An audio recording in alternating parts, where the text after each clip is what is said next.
Today, I'm going to teach you how to email a folder in Outlook. This is super handy when you need to share multiple files at once with colleagues or clients, keeping everything organized in one neat package. If you want to streamline your workflow and save money on subscriptions, check out the link in my description.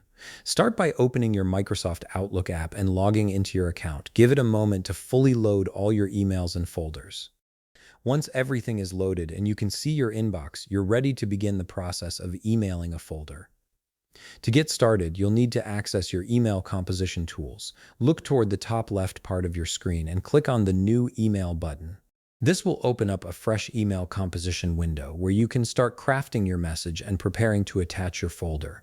Now, from the email composition screen, direct your attention to the top part of your window where all your tools and menu options are displayed.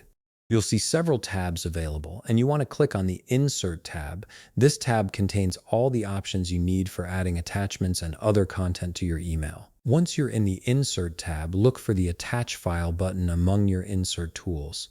Click on it, and a drop-down menu will appear with several options for attaching files. From this drop-down, select Browse this PC. This will open a File Explorer window that lets you navigate through your computer's files and folders. Here's where we need to pause for an important note.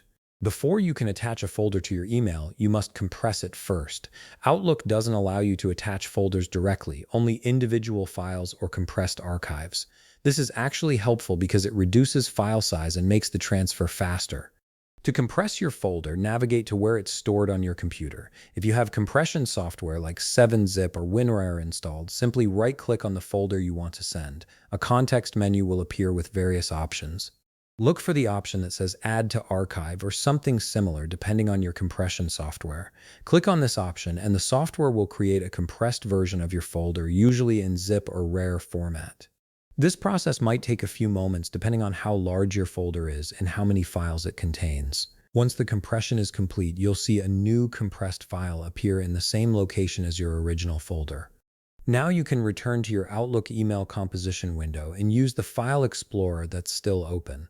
Navigate to the compressed folder you just created, select it and click Insert or Open to attach it to your email.